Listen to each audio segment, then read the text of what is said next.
Hello, everyone, and welcome back to Graboid-tober.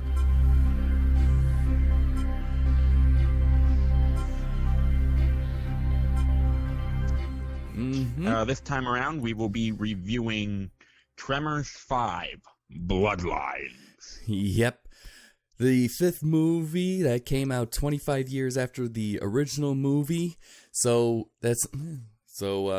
was 25 at the time. This was an opportunity for me to not only to try to finally review this movie without the nostalgia goggles as a film critic, as now someone who's watched a lot of movies, and first time viewing, I failed.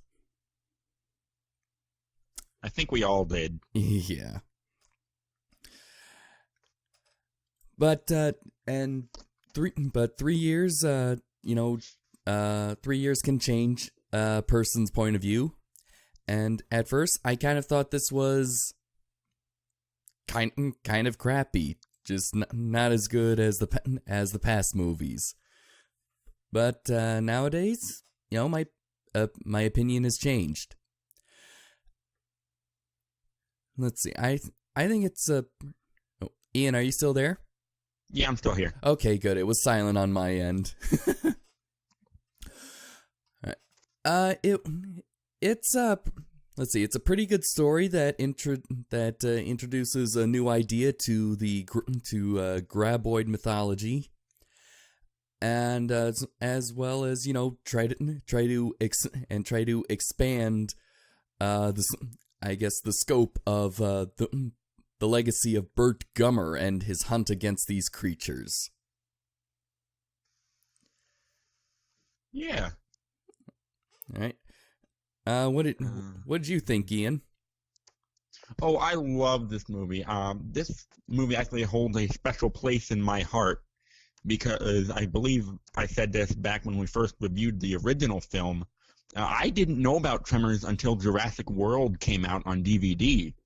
There was a trailer for Tremors 5 on there, and that first introduced me to it. And the trailer looked really good, but to preserve what the story was for myself, I went back and watched through all of them when they aired on TV. So, yeah, this film actually introduced me to Tremors. And now I'm part of this freakish cult where we worship worms. Hey, better than Scientology where they worship aliens. Oh my goodness. Yeah. That's a discussion for another day. Uh-huh. Yeah, the other day being never. I never specified which day. Well, yeah, I know. I don't want to talk about Scientology. Well, unless we review Tom Cruise's The Mummy. Anyway. If you fans want us to do that, leave it in the comments. Yeah. But anyway, we're talking about the worms. Alright, so the premise of Tremors 5 Bloodlines is that Burt Gummer is hired to go to South Africa because of a possible ass blaster attack. And it turns out not only do the ass blasters, but its graboids predecessors exist in South Africa. They are bigger, meaner, and more evolved and more efficient. And along the way, he's reluctantly partnered with Travis B. Welker, played by Jamie Kennedy. We'll get. And if none of you remember who Jamie Kennedy is, either a Google search will probably bring up either Malibu's Most Wanted or his Greatest Shame, Son of the Mask. But all in all, it's just kind of it's basically what Tremors is. It's a monster slaying movie, and it's kind of fun. Oh yeah.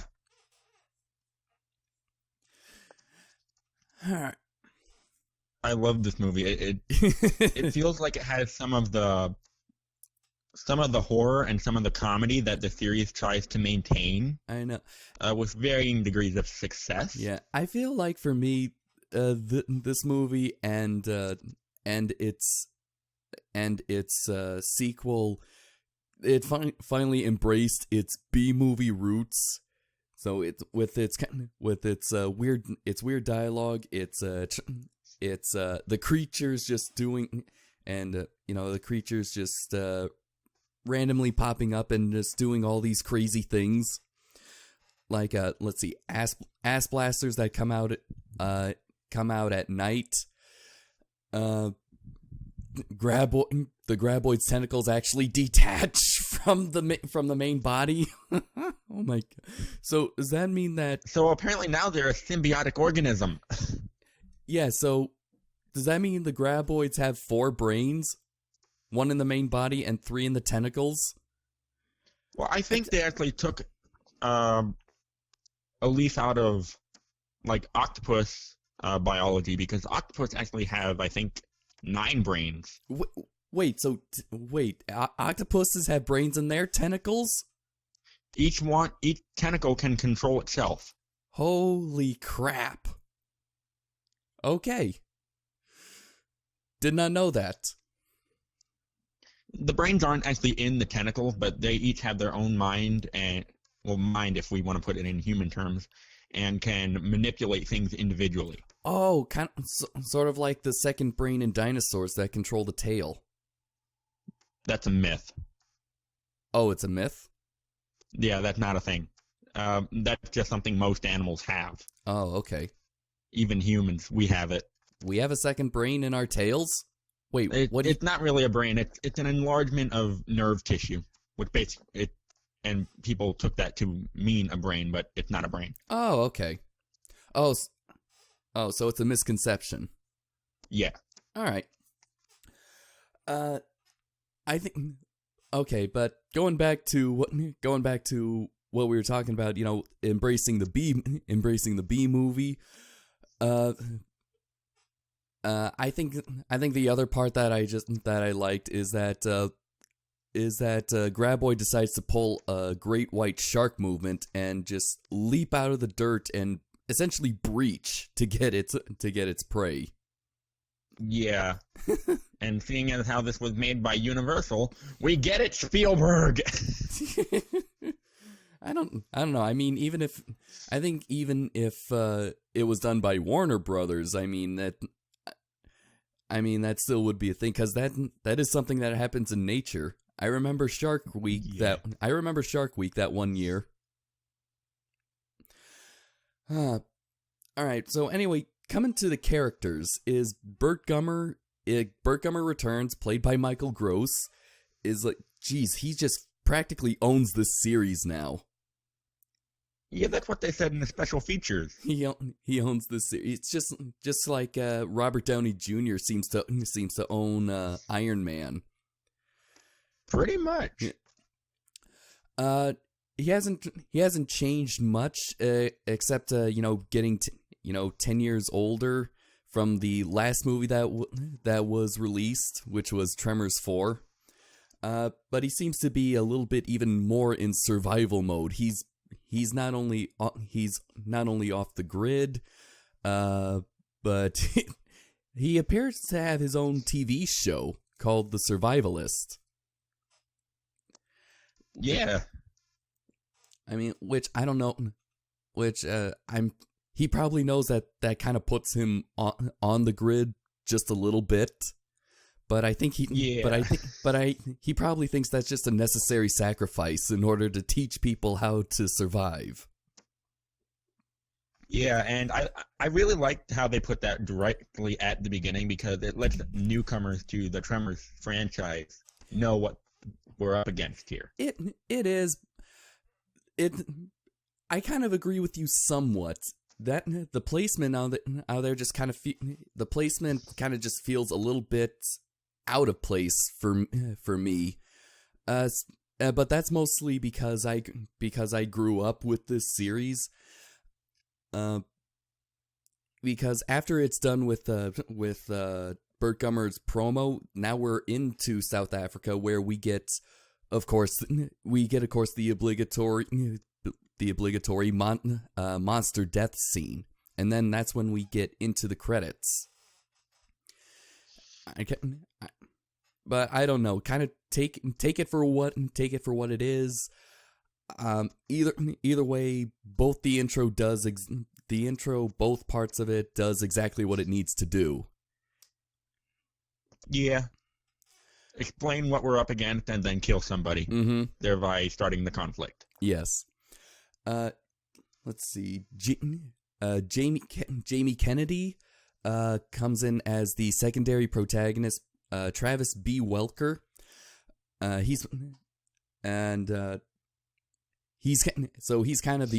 the young person. He's kind of like what Grady Hoover and Jack in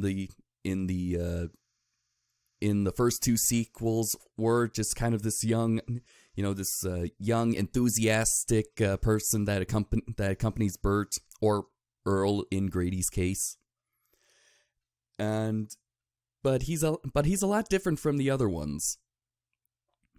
He actually has some experience. He has some experience not with graboids, but he's a videographer that worked for news programs, getting footage of war areas, Afghanistan, Syria, that kind of thing.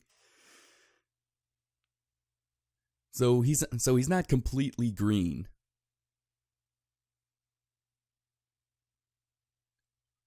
Ian, are you there? Yeah, I'm here. I'm trying to think of something to add. Okay. But yeah, he's not useless, aside from being, the obligatory graboid bait. Yeah. Even he wasn't even much graboid bait in this movie either. Yeah, I mean, he's fairly knowledgeable about firearms as well. Mm-hmm. Yeah, we'll get. Oh yeah, there's like a separate category later on in this review because this whole movie feels like it's just chock full of Easter eggs and callbacks from the previous movies. Oh yes. But he says he's a fan of Burt, but he's also not that kind of fan that just praises everything he says as the word. He actually even holds his own against Burt. I mean, even calling him out on his crap. Yeah. And this is what gives us brings back the good chemistry that we've had from the first few movies. And of course, it's revealed later on in the third act that Travis is actually Burt's son. Yes, from a one-night stand in Florida. Yeah, his illegitimate son. Which, I gotta say, I kind of saw that coming. Yeah, especially with the subtitle. With a subtitle like Bloodlines and and just the dialogue from Travis, it's kind of making it fairly obvious that there's a connection between the two. Pop. Mm-hmm. Old man. Yeah, you did something in Florida. What do you know about Florida?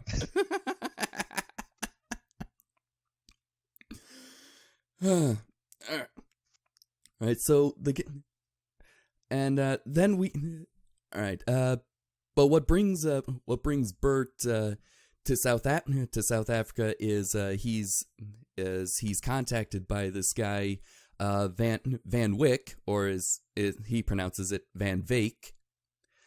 It's kind of weird, of a possible graboid attack. And Ian, did you get kind of an Alfred Molina vibe from him? I actually don't know who that is. He played Doc Ock in Spider-Man 2. Oh, yes. Yeah. Oh, man. And Vigo. And he was the voice of Vigo. And also the bad guy in in The Sorcerer's Apprentice, which also starred Jay Baruchel. Conspiracies. Actually came out the same year as the first How to Train Your Dragon. Conspiracies. Or coincidence. But yeah, I did get a bit of that. Yeah, I did get a vibe from him. I mean, right from the get-go. I mean, it wasn't as blatant as, Iron Man, where you know exactly who the villain is. I know. But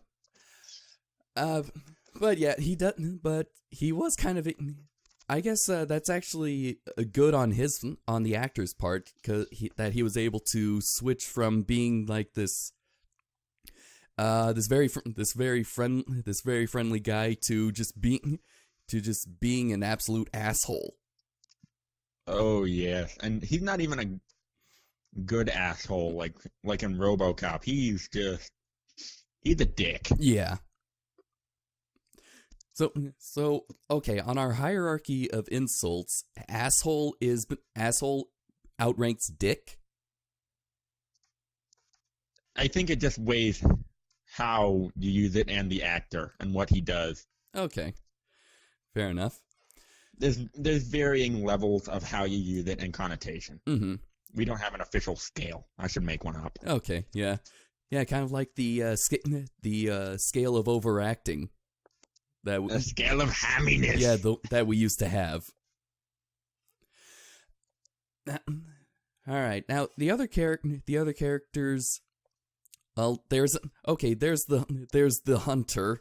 I forget his name. I got it here. It is Johann Dreyer. Dreyer, right? That's it. Dreyer. Who just. Well, you look at. I mean, you don't need to hear him speak. You just look at him. You look at his. The goggles that he wears, his haircut, and you can just tell that he's a hunter. Yeah, and you know he's going to die. Mm-hmm. He actually did get one of the best last lines in the movie. Yeah, yes. You can't. That was funny. You can't kill me. I'm African. Splat. And then of course there's the natives. Which I actually do remember their names. Well, two of them. There's Dr. Nandi, who runs the reservation. Who she's a veterinarian, but don't let the occupation fool you. I mean. Yeah, she's not to be messed with. Yeah, she has a daughter, and I'm guessing she's a widow because the dad just is not mentioned. So I'm guessing he's out of the picture. Yeah, either widow or divorce. Mm-hmm. And then there's Baruti, who's Baruti.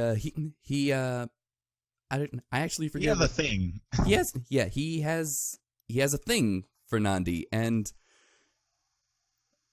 you know they get together at the end because he comes into his badassery. You know, when trying to rescue the daughter from an ass blaster.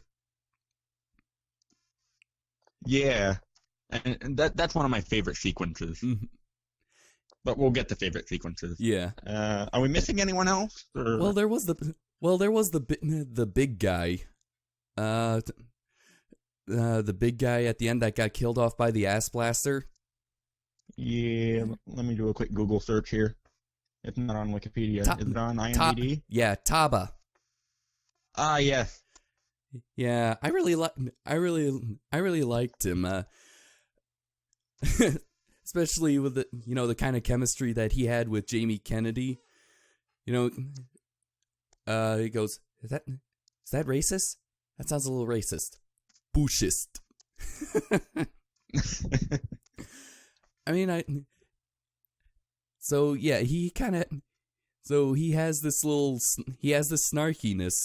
this playfulness to some of the other characters, and so when he got killed off by an ass blaster, I was like, no, don't kill him. I kind of would have liked to see more of him. Yeah, I wish they left him alive so we could see him again in a future movie. Mm-hmm. Okay, I think that's all of the more important characters. Yeah, I think aside from that, it's just the extras and such. Mm-hmm. All right, so how about the graboids? This is kind of interesting. This movie adds kind of more, I don't know, I guess meat in a way to graboid biology and even mythology or biology, I guess. Yeah. All right. They really gave an overhaul on the design. Yeah, I know. That's the one. That's the one thing that not only I think even the North American species kind of got a redesign, and it's not even mentioned at all. It's not. They don't reference it at all. I mean, remember in the prologue, Bert's promo, where it shows kind of like a computer animatic of how a graboid grabs its victims. Yeah, and that was the first. I actually think that might have been just something that the animation studio had on hand, and it said, it'll work. All right. Because in the B-roll of all the previous graboid movies, like all the shots from the movies, they still stay the same. Mm-hmm. So I think that might have just been something that the makers did just to fill in that time spot instead of, making a whole new model and then animating that. They just used like a test footage. Yeah. Okay, yeah, that makes sense. That's my hypothesis anyway. Yeah. It's seeing this graboid design, after years of watching the first 4 movies, it kind of tears me in two about this. For one, I love the old design of the graboids, but seeing that with the African variety, those actually kind of feel a little bit more organic. Yeah. Whereas the previous ones feel more streamlined. Yeah, I mean, these new graboids, they have spines all over the freaking place. Mm-hmm. It's a lot more gritty. Mm-hmm. And they, my goodness. It even looks like their body, it kind of rotates almost like a drill when they go through the earth. Yeah. And based on that, you gotta think that the makers of this movie watch the Dragon series and see the Whispering Death. Probably. I mean, it's like, that's a good idea. Let's use it. I mean, art doesn't just come out of nowhere. It comes from somewhere else. I mean, let's see. The Whispering Death. Its intro could have possibly come from Tremors, and so the people of making it most definitely did. The people making the 5th movie they probably not only saw Tremors but saw the Dragon series and thought, I like the teeth of that dragon. Let's see if we can put that into the graboid of this one. Yeah, and they did a good job. This thing's terrifying. It is. Unfortunately, I don't like the design of the ass blaster. No? No. It just kind of looks it doesn't look anything like it came from a graboid. It just looks like a festering mutated ballsack chicken. Oh God.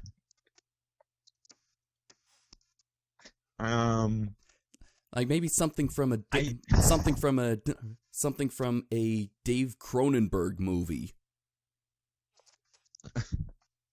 I don't know. I mean, I'm sort of mixed about the Ash Blaster design, because on the one hand, it's freaking terrifying. Mm-hmm.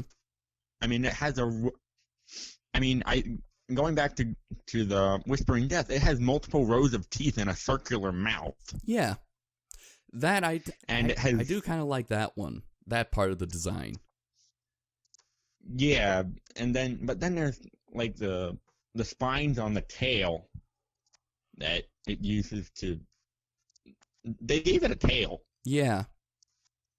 An actual longer tail, and for me, it's hard to. It was on my initial viewing. It's kind of hard to say which end is which. I was thinking the same thing.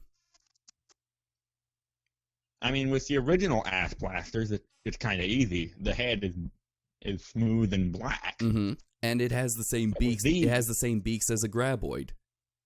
Yes, and the Shriekers. Mm-hmm. But this one, it's kind of difficult to tell. Yeah. Yeah, and also, there's no Shriekers in this movie. No, although they did get name dropped. Yeah, they did. I mean, I think even Bert seems to mirror our question. Where the hell are the Shriekers? Yeah. And in that same segment, he seems to be catching on to like the B-movie roots of it. Mm-hmm. What's next? Graboids that talk. Oh God! Don't give the studio ideas. Well, remember, this is the same studio that made Jurassic Park 3. Yeah. Alan. Yeah, but that was a dream sequence. Yeah. I mean, yes, raptors did talk in that, but they didn't speak human English. Oh yeah. And okay, yeah. That kind of seems to be it on just the graboid designs. Yeah. Right. I don't know what we should go to next, because there's still a few more that I'd like to, there's still a few more things I'd like to talk about. Go ahead. Oh, where can we go? I guess I can talk about the production of this. Sure, go ahead. Yeah, the behind the scenes stuff. So seeing how this came out in 2015, even everything kind of got upgraded. Not aside from the visual effects, those that still kind of looks fairly obvious, but the electronic equipment that kind of went into making this, in the old days it was shot on just regular celluloid film cameras. For Tremors 5 and even its sequel, they use the new DSLR cinema cameras. So it was shot in high clarity HD, and so it could be also color graded in post production, and so it was shot with the Red Epic, which is used a lot nowadays in Hollywood movies.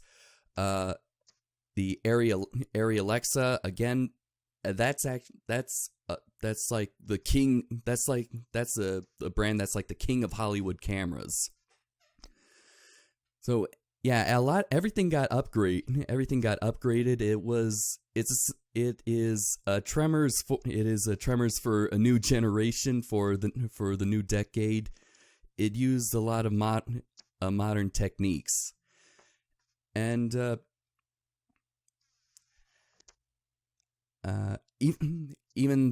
remember in the third movie when there were some sequences where it would get choppy, the movement.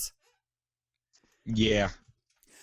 Well, I think they actually did get a competent director and camera operator, because that style of shooting was actually used fairly well, and it was used for the right moments. It's like the climax scene where the final, with the final graboid in that ring. Yeah. As well as a good use of slow-mo. The climax, I actually think the climax is actually one of my favorite sequences in this movie. And yeah, I can agree. It looks really good. Yeah, I'm pretty much just rambling, trying to find a foothold in what we can talk about. What about the use of live animals? Yeah, there were some live animals. Oh yeah, and it actually was shot in the South African reservation, so there is that extra sense of realism. So yeah, that was a real lion that they used. Yeah, and if it was CG, I don't think we can get them looking that good. Yeah, I don't think it shows that all the money was put into making the lion realistic. Let's see. I did notice that there was a little bit of extra blood when it came to killing off the creatures. Especially with the grabbers.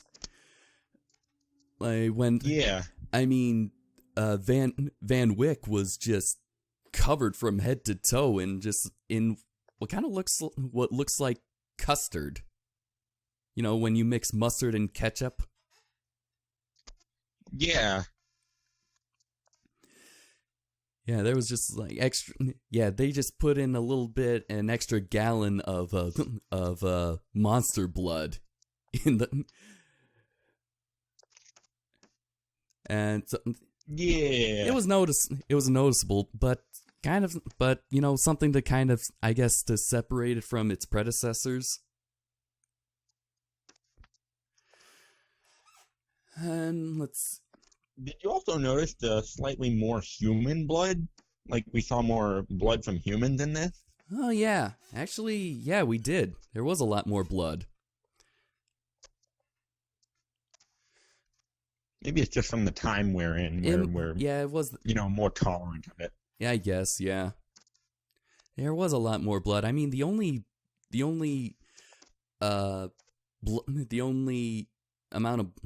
blood that I can remember from the Tremors series was the nosebleed that Walter had before the graboid got him, and the back of that paleontologist from Tremors 3.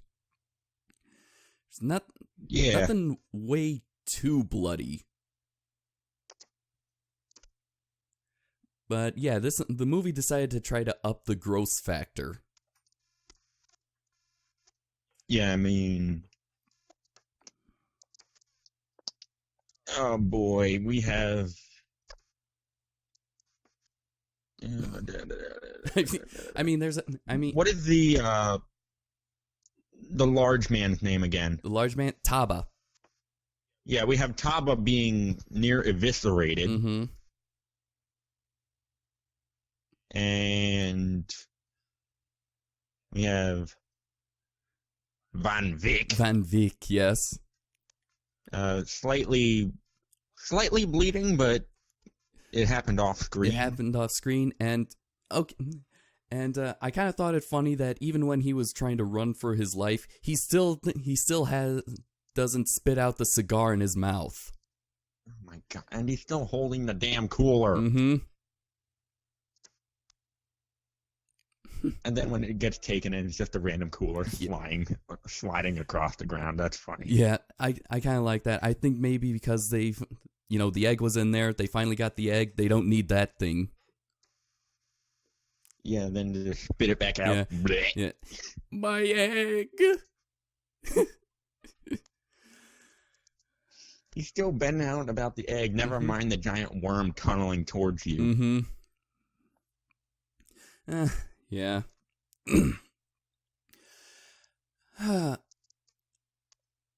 Music?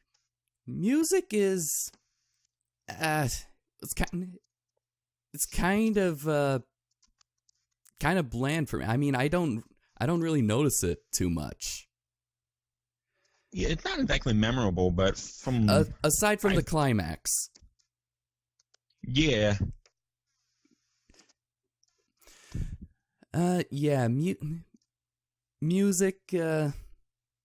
I mean, it's bland. It's bland enough that you don't notice it, but at the same time, it does fit the moment that is trying to be conveyed. Yeah. It's not something. It says here on Wikipedia, music was by, oh man, I'm going to butcher this name. I'm so sorry, sir. Frederick Weidman. Yeah. I got that on IMDb. Yeah. I don't know what his credits are. I'll check it out. Already on it. Okay.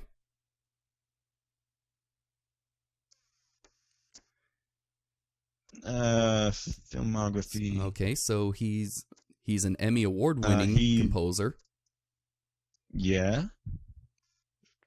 He did quite a few films. He did Justice League's The Flashpoint Paradox, JLA Adventures, Trapped in Time, Son of Batman, Justice League, Batman and Robin,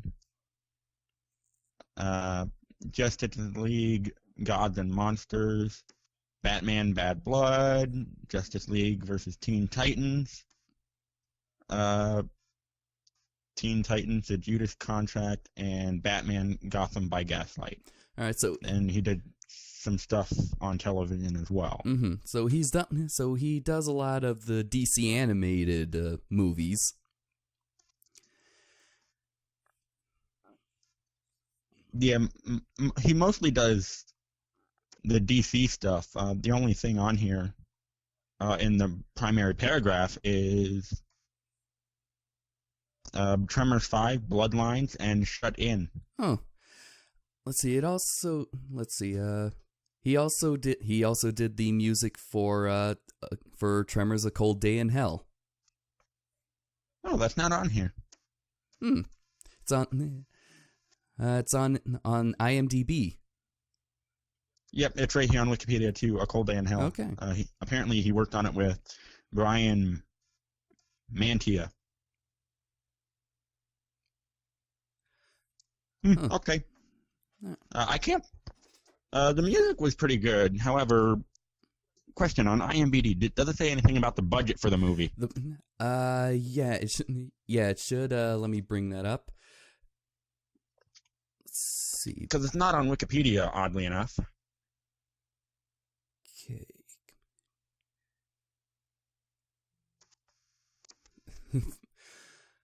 Let's see. Checking. Spec detail. Oops.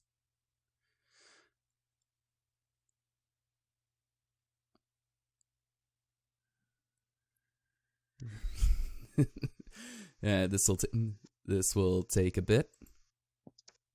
But yeah, based on the other Tremors films, the first one had a budget of $11 million. Then the second one had a decent amount less. $4 million. Yeah. The third one had a bit more. Mm-hmm. Fourth one, I think, even had a little more, but for some reason it didn't look as good. I think. Yeah. I'm not finding a budget on its page. Hmm. That's strange. Yeah, we found something for the rest of the films. Yeah.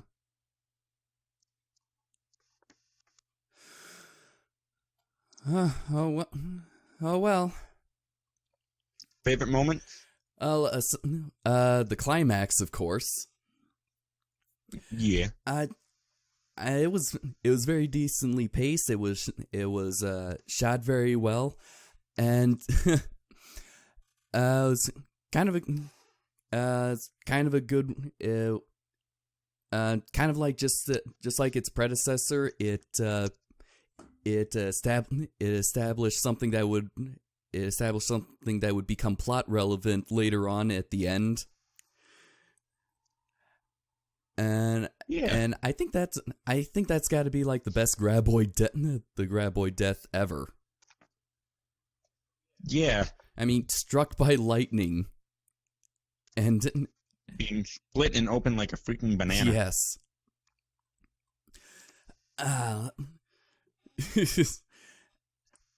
Let's see.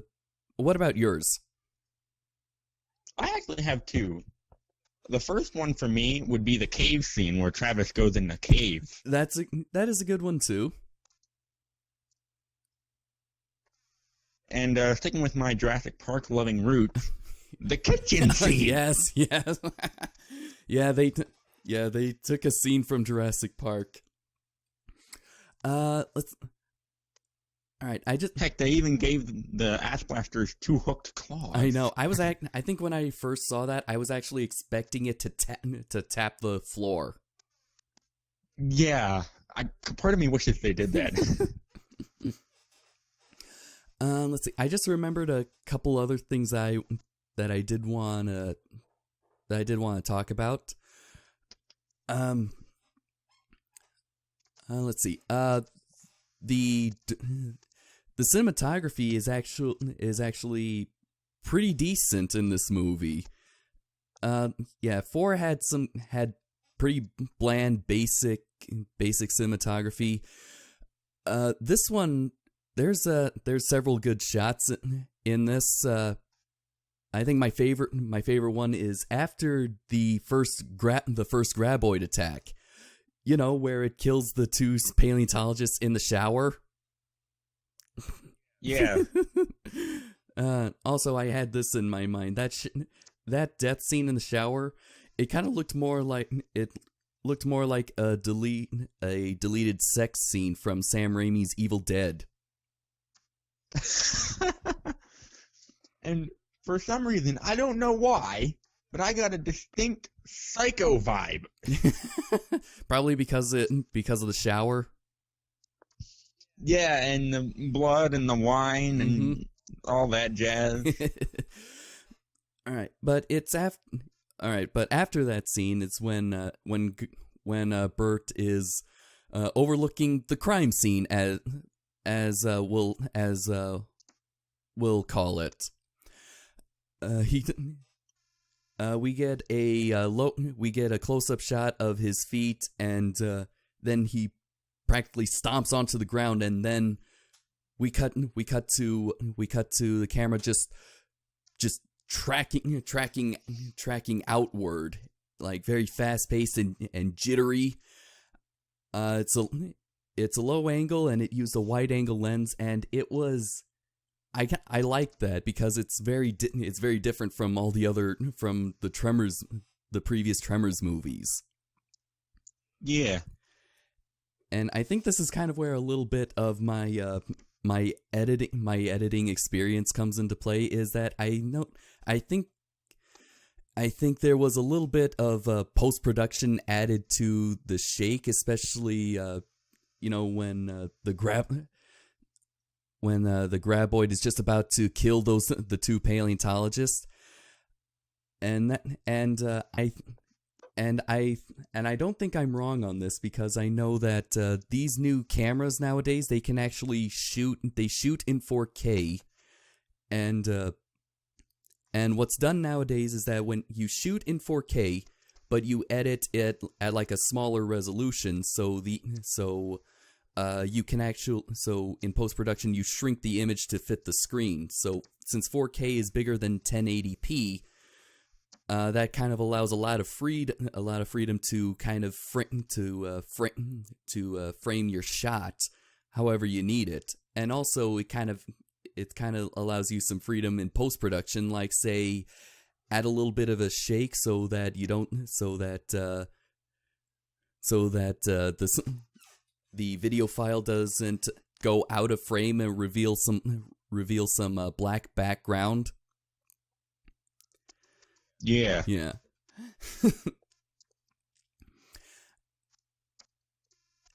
And I just wanted to talk about the post. I just mentioned that so I could talk about the post production. On the attention to detail, I have to applaud that paleontology dig.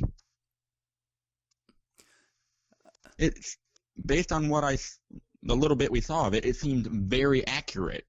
The only thing they were missing though was the mapping grid. Okay. Yes, because during even large scale excavations, we use a mapping grid, which is basically a decent sized, several meter wide wire grid that we place over the specimen so we can map each and every detail. Okay. So we can refer it back to later, so we can do taxonomy and pathology on it. Oh, okay. They were missing that, but aside from that, it looked pretty good. All right. They even made a reference to the first movie, I know. National Geographic. I know. I think that's kind of a good segue into talking about how it's chock full of Easter eggs and callbacks to the previous movies. Oh yeah. I think went on my first initial viewing, and even my reviewing last year on my Facebook post, my 31 days of horror last year, I stated how the dialogue and callbacks and Easter eggs seem to make up a majority of this movie, and I think maybe I was a little too harsh on it. But yeah, let's see. There's the National Geographic. There's the National Geographic line. Then there's also the Consider It Stepped On. Yeah. And of course, the most obvious Easter egg is the HK-91. Yeah. Mm-hmm. I miss it. And to some extent you. Yeah. Just for those of you who don't remember, in Tremors 2, Heather and Bert split up, and how Bert knew that Heather wasn't going to be coming back is that she told him to send the HK-91, which I guess is a very sentimental firearm for both of them. So that's kind of what makes the beginning when Travis brings it out just kind of a little funny. It's like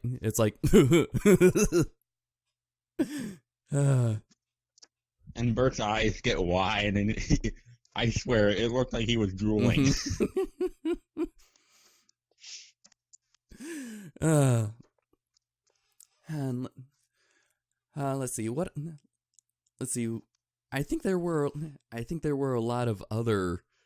There were some other Easter eggs to it. Of course, Bert does reference being in the belly of a graboid. Yeah. Mm-hmm. And also need to know information. That was it. Why didn't He mm-hmm. Let's see. Why does need to know information never make it to Bert Gummer? Yep. Let's see.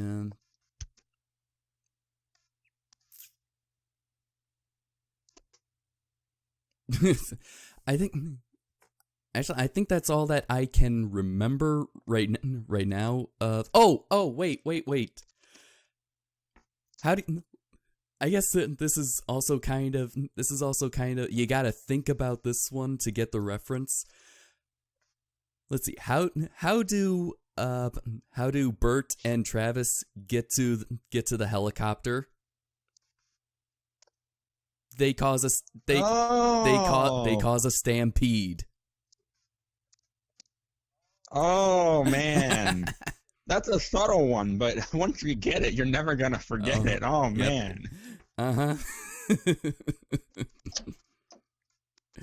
Yeah, it is very subtle. That's actually one of the good and I like subtlety. I like subtle references.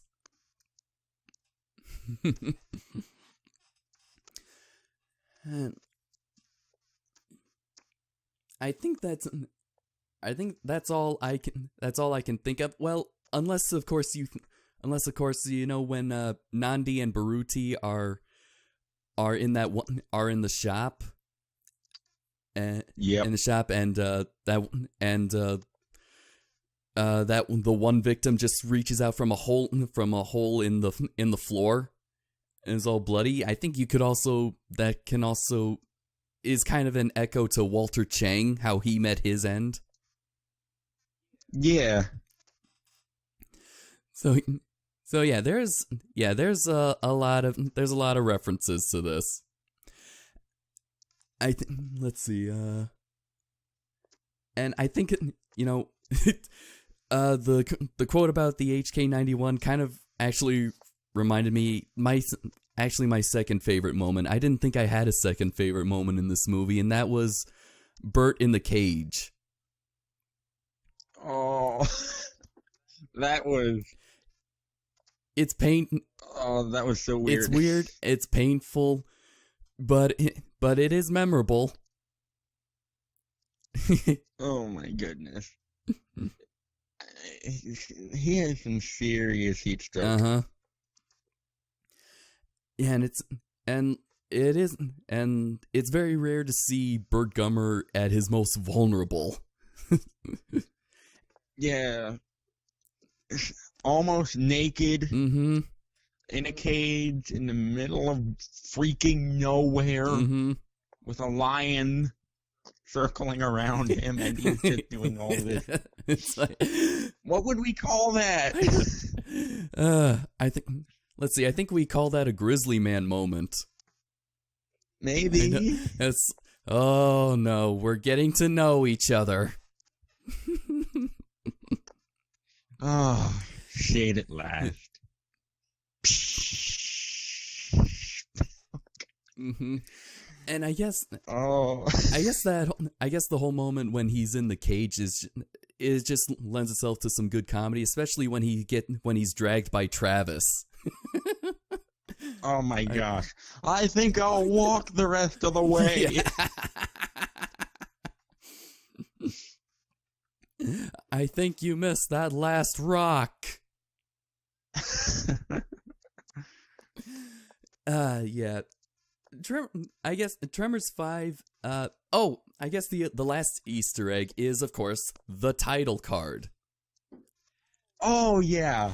It's been a while since we saw that, and I missed it. It's so good to see it again. The tectonic plates, and also opens up on one of our main characters pissing. Yeah. Oh, so, take it for what it is. Tremors 5, the best in the series?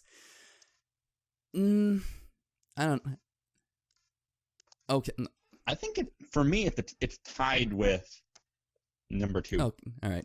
Actually, okay. I think I might have to restate. I think I have to restate that because that's actually a good. I think that's actually a good way to end the review.